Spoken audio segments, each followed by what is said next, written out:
Hi, it's Stuart Sutton at Agent Finder. This short video is going to show you some very impactful but easy to use negotiating strategies when you negotiate your real estate contract. As a matter of fact, these strategies are ignored far more often than you can imagine, and I really don't see why they are.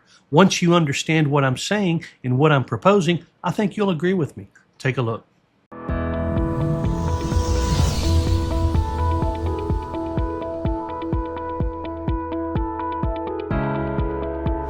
This is going to seem pretty simple, but it actually has quite a bit of impact. So if you're the seller and you receive an offer on your home, I'm going to make up numbers and say that you're asking $500,000, you received an offer for $465,000. You want to counter at $490,000. I see this way too often where the seller actually counters at $490,000 instead of $489,900. Now, what's the difference, you say? As a matter of fact, if you've seen any of my videos, you know I advocate price bands, staying on the zeros. But that's in pricing, not in negotiating.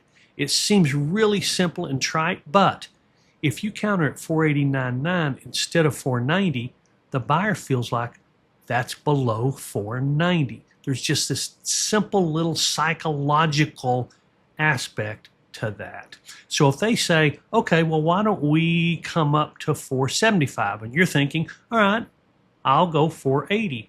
Well, don't counter at $480,000, counter at $479,900. And that gives that buyer the perspective of it's below $480,000. I hope this is making sense. Again, it's very simple. It makes not a lot of sense mathematically, but psychologically it really does. Now, the next strategy I'm going to go over is, and you've probably heard of a book called Don't Split the Difference. Well, it really isn't talking about real estate contracts, but that's an incredible book if you haven't read it. But that same rule really does apply.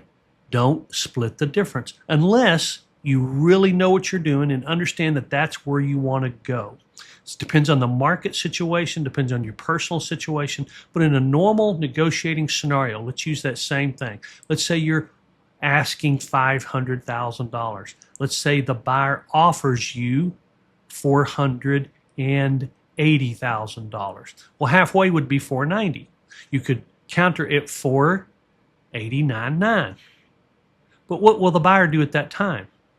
Well, you'd think they might accept it since it's halfway, but a lot of times they see, well, hey, they're really willing to do some negotiating. Let's go again.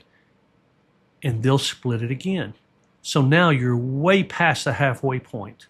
You can still salvage that and bring it back. No, there's no doubt about it. My experience is that if you counter just a little above halfway, sometimes the buyer sees that as, well, that's nearly halfway, and we really want the place. Let's go ahead and take it. So you actually pocket a little extra money. So you're asking $500,000, they offer $480,000, you counter at $491,900 or $492,900. They might just take it. But if they counter, let's just say they counter at $485,000, you can then go to $489,900. And it's so close, they'll probably accept it. I hope this makes sense. First rule, give a slight psychological advantage to the person you're negotiating with. Second rule, don't split the difference on the first counter.